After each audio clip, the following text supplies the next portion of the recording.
Welcome, Sagittarius, to the month of November 2018.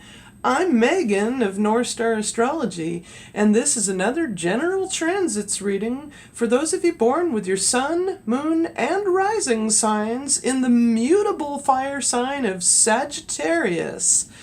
Now, the month starts out with Venus in Libra, in your 11th house of friendships,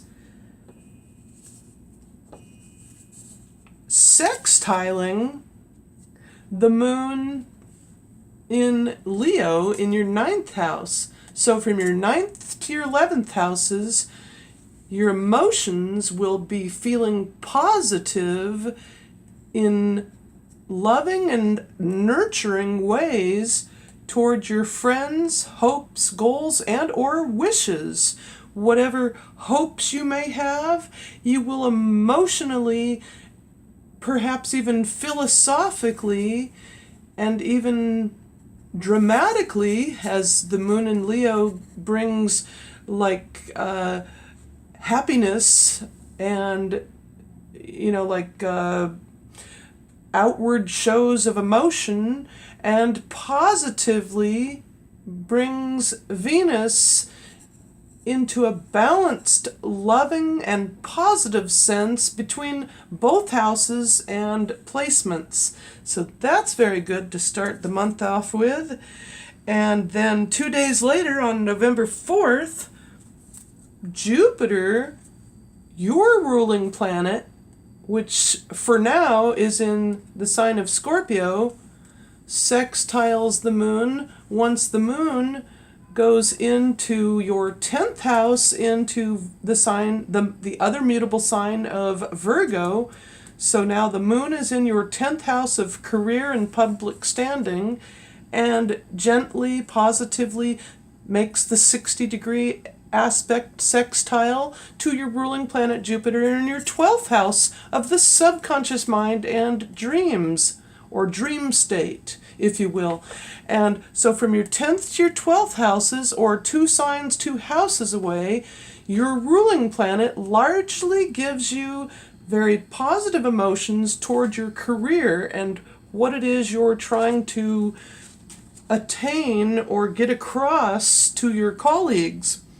Then on November 6th, Venus conjuncts or makes the 0 to 8 degree conjunction to the moon. Once the moon joins with Venus, its ruling placement, as Venus rules Libra.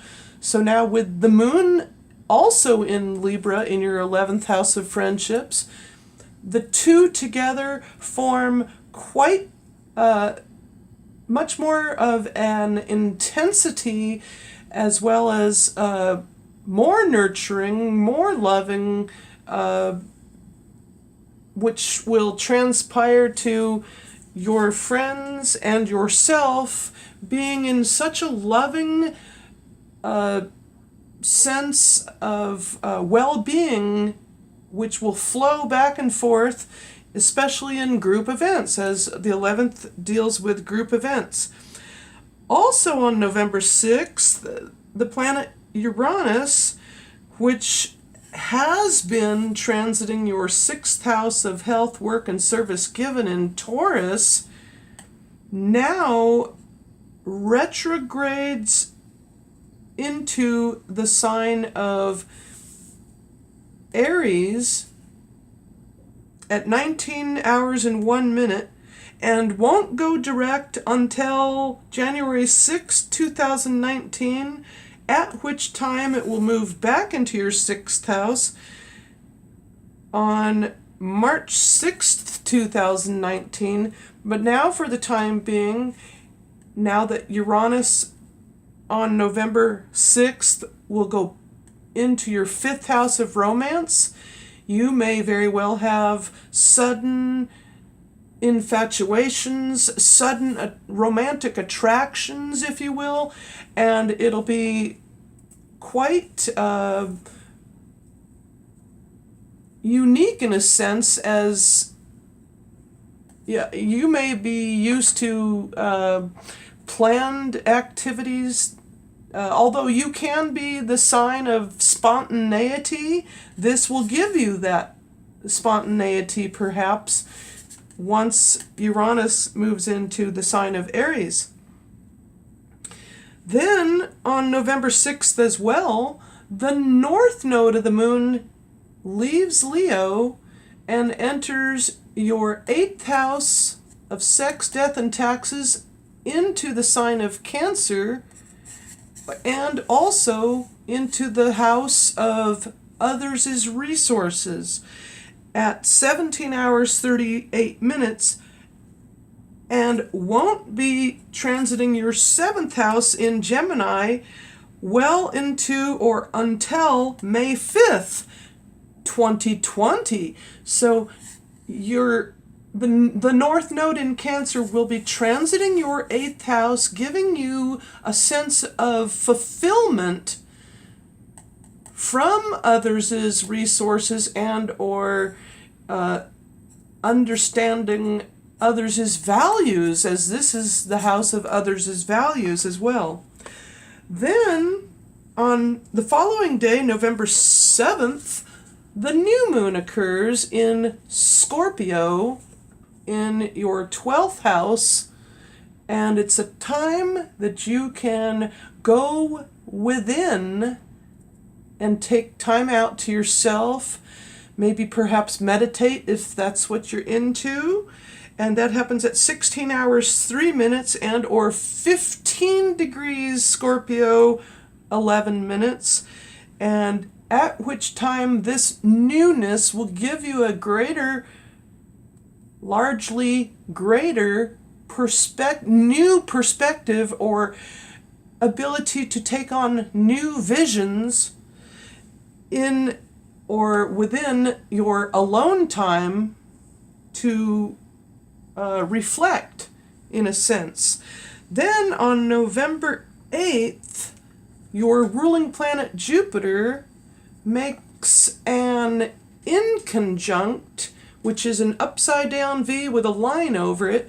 And since it's a very infrequent aspect, I do not have a tag for it because it's a very rare, unseen kind of aspect, but it's an inconjunct nonetheless from your ruling planet Jupiter to the planet Uranus, which is 5 houses and or 5 signs away, and this gives you the sense that maybe things, it's a lot like the opposition, only, and I've seen this in a personal friend's natal chart. This is the only way I know what an inconjunct stands for.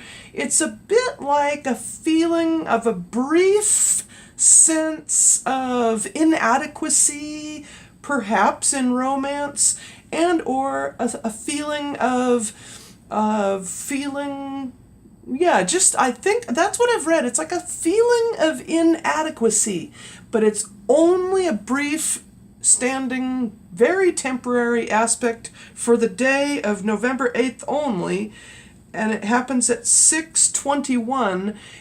Also, it's known as a quincunx and or inconjunct, and it's a lot like an opposition in the need where you will somewhat need to be aware of that state of inferiority, which also that aspect brings on, but need not fear. It is nothing to be alarmed about, and that's all I know about the inconjuncts, and as it's not a very common aspect even in a transiting sense.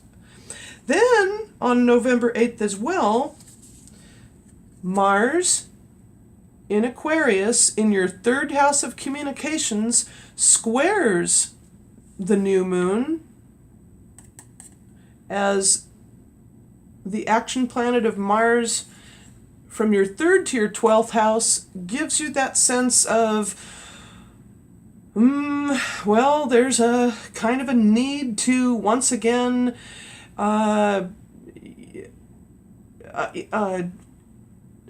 scale that hurdle, emotional hurdle of challenges in communications, possibly with siblings and or neighbors, and it's only a short-lived aspect, and that's that for that. Then on the following or next few, no, I guess on the same day as that square, your ruling planet Jupiter, November 8th, enters your 1st house of the self and body, and now your ruling planet Jupiter enters your sign, Sagittarius, and it's in your ruling state. So you are going to be ultra lucky at this time being. So it's going to balance out. As see here, we have Venus in Libra, which is also helping everyone feel balanced, not only in love, but in a general sense. You will feel luckier now that Sagittarius goes or enters into your sign, into your 1st house of the self and body. Then, 3 days later, Uranus trines the moon. Once the moon comes into your sign. So now, here, let me put this over here.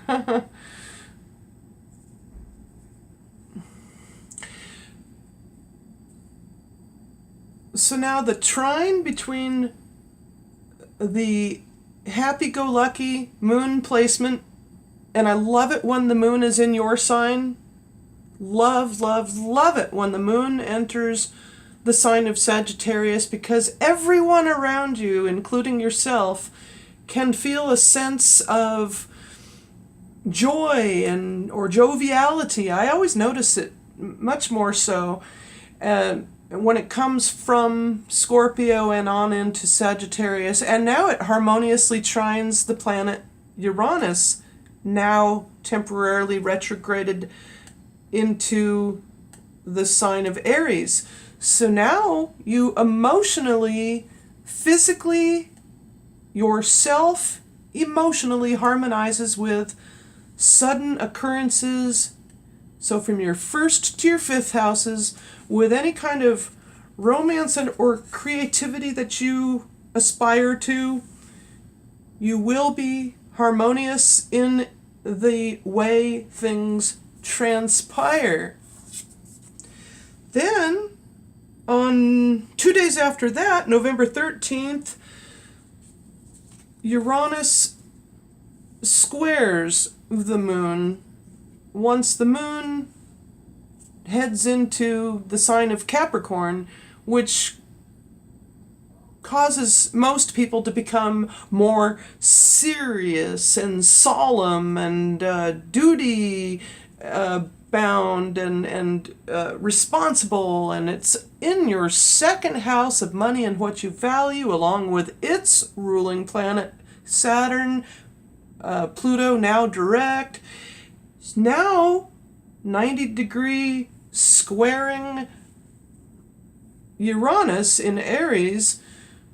So this then creates the challenge or irritation or impetus to emotionally not allow yourself, do not allow yourself to go overboard in spending toward sudden purchases toward a possible new romantic partner.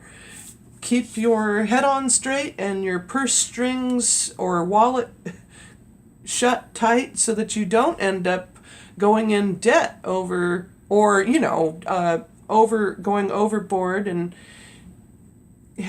keep a sense of peace and tranquility. I'm trying to straighten this. There we go. Peace. Have a sense of inner peace about your own sense of values and or financial holdings, so that you don't lose sight of yourself emotionally. Okay, then the first quarter moon occurs in your third house of communications in Aquarius at 23 degrees Aquarius, 11 minutes, or at 14 hours and 55 minutes after midnight, which would be around 2:55 in the morning, I believe, somewhere there. Anyway, so the first quarter moon phase occurs in your third house of communications, bringing or stemming from the new moon, bringing firsts, unique ways of emotionally being able to express yourself. And then also too, on November 15th, Mars, here we go. I was going to say Mars in Pisces. Well, we're not, Mars won't, yeah, here, that's Neptune already in Pisces. Mars, hello, enters Pisces in your fourth house of the home. So here's the glyph for Pisces, the other mutable sign to you. And now Mars enters there in Pisces on November 15th at 22 hours, 22 minutes after midnight. And or no, maybe it's not after midnight. I think it's like somewhere around 9 in the evening. I don't know, I should know all this, but okay. But I don't, and I can't. Mentally, I just don't do all the, I've never really all been that good in math, but hey, it's all written down for us these days, and I have it in the American Ephemeris from the year 2000 to the year 2050, which has all the astronomical, check that out, and all the highlighted areas, that's all retrograded and everything. So, okay, so this will bring more spirituality into your home, having Mars go into Pisces. That's all I can think of. Then on the following day, November 16th, Uranus, the planet Uranus, sextiles the first quarter moon from your fifth to your third houses. Now again, a very short but sweet positive aspect between your emotions and the sudden, perhaps happy outbursts of joy and emotion between your third house of communications. You may be discussing with someone that you have found someone, and you're talking about that person in loving ways or whatever that might be. And then too, on November 16th, Venus stations direct at 10:52 in your 11th house of friendships. So now for everyone, including Librans, and also you too, Sagittarians, Venus now stationing direct will help in the love department. Then the following day, November 17th, Mercury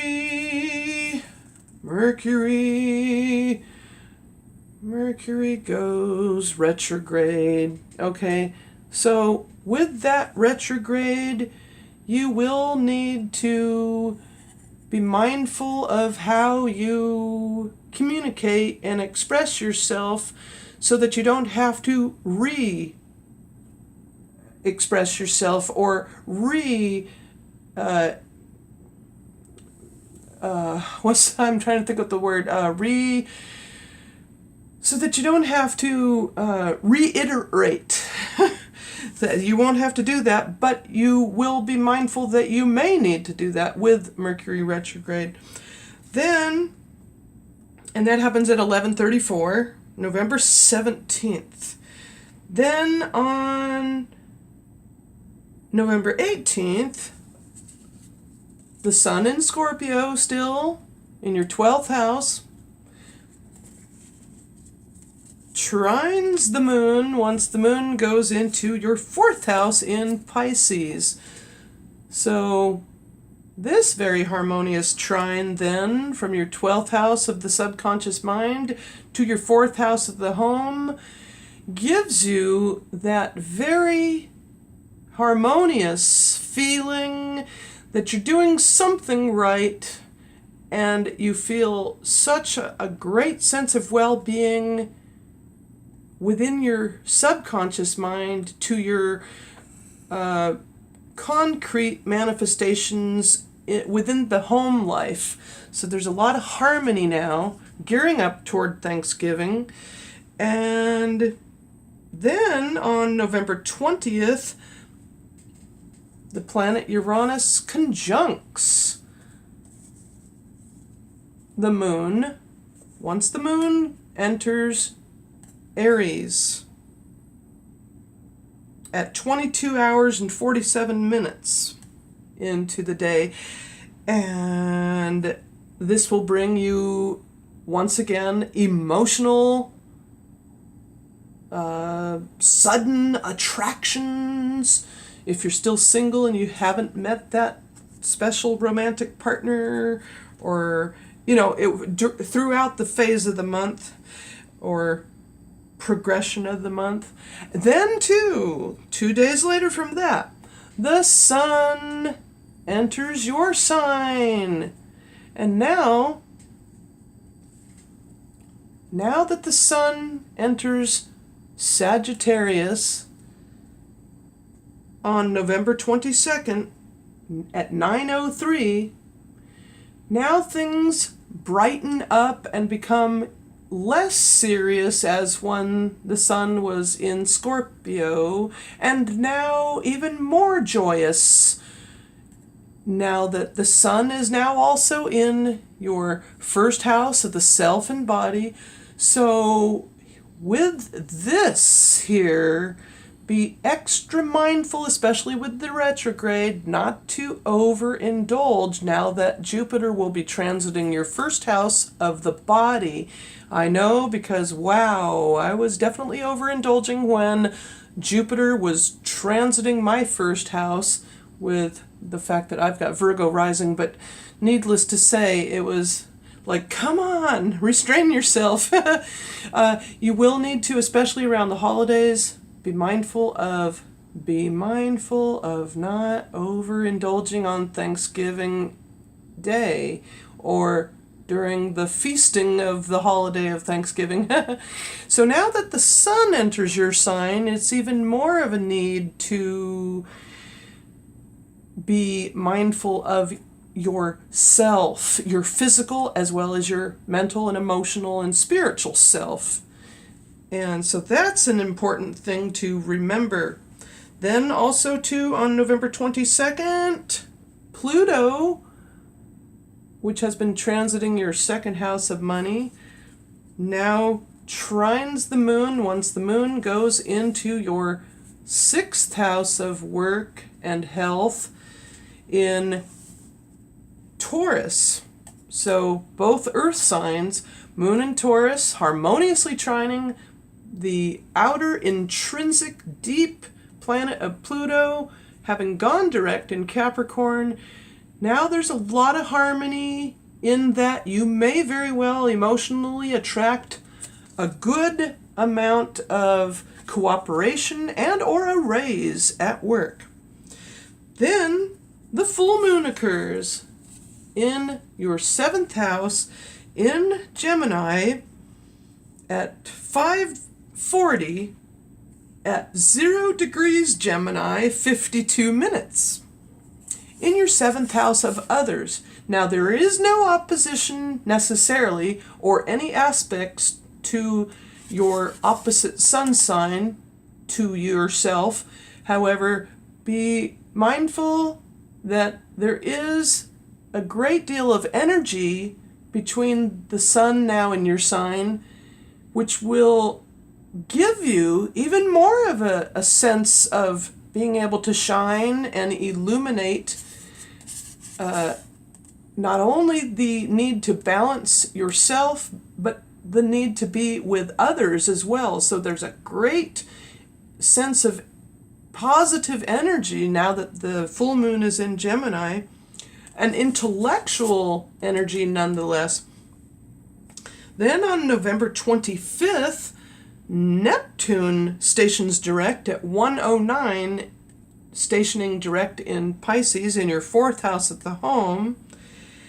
And that's good for less illusions and or deceptions and or, in other words, say for instance, if you needed to sign a contract for your home, now even with Mercury retrograde until December 6th, by the way, it will go direct on December 6th, 2018. Still, you will need to be mindful of signing any contracts toward the home, even with this Neptune going direct for the home.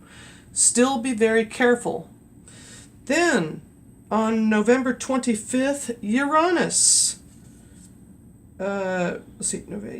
Uranus sextiles the waning full moon. So now this aspect between Uranus to the full moon from your 5th to your 7th houses gives you that sense of quite positive ability to express your needs either in a significant relationship or partnership, business partnership, and or romance. There's going to be a lot of positivity there. Then 2 days later, Uranus then ends up squaring the moon. Once the moon goes into your 8th house in Cancer. And so now there is yet again a tiny bit of a challenge to your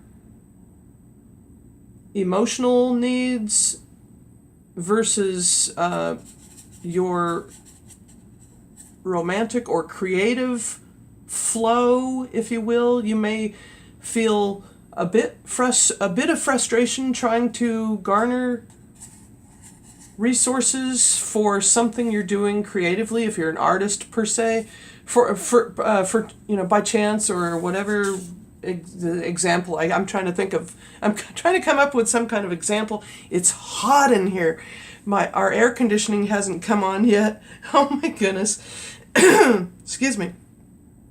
Now, another interesting aspect that I do not have one of these tags for is that on November 29th, your ruling planet Jupiter makes a semi-square, which is like a 45-degree angle like this between, and it's literally like that appearance, or is it sort of? It's like, yeah, it's like the lesser than and or greater than angle, sort of a, yeah. Anyway, so it from your ruling planet Jupiter to the planet of Pluto. So it's a very short aspect, and since I don't know exactly how that's going to affect you, it is something to be mindful of from your 1st to your 2nd house in something that largely affects your finances, but not in a great way. It's just a very short square semi-square, they call it. That happens at 4:29 on November 29th. Also on November 29th, Uranus trines the moon. Once the moon comes full circle into the sign of Leo in your 9th house of law and higher learning, or philosophy and religion, and or long distance travels, and now you're the moon in Leo now harmoniously trines Uranus in Aries. So now from your 9th to your 5th houses, this very harmonious aspect gives you a sense that you may very well feel very positive and harmonious on taking a sudden trip overseas with your romantic partner after the holidays of Thanksgiving are over with, say taking a cruise or something of that nature. Then finally, the last quarter moon occurs in your 10th house of career in Virgo. And so this wraps up my reading for you Sagittarians for the month of November. And tomorrow, thank goodness, I get my stitches removed. Yes, I had my hand surgery, and I'm doing everything I can to fight whatever this the doctor said I do have indeed a 99% chance of Dupuytrens Contracture. So I'm just going to keep doing hand exercises and not let my fingers contract down to my palms like my mom's are. My mom's hands are literally like this now. And I'm really praying that does not happen to me. So anyhow, yeah. So now tomorrow's and I had a nightmare of it too. It was like so scary. I saw like these, what looked like it looked like a weaving, like lacing, but it's not, it wasn't here. I mean, it's not there in real life. It's just 3 little stitches right here in the center of the palm of my hand. But I'm sure I'll be okay. I just wish they'd give me some Valium or something like that for it. I don't know. But anywho, I'm just trying to stay very positive about it. Now, if you did indeed like my reading, please feel free to give me a gentle thumbs up, comment down below, and or feel free to subscribe. And have a very peaceful, happy Thanksgiving with you and yours. And until I see you next month in December, you know what? I'm not going to give up. I'm keeping on. I am going to keep doing what I love doing. So that's it. You know what I mean? So thank you so much for those that continue to watch me, and thanks for looking up upon the North Star. Bye.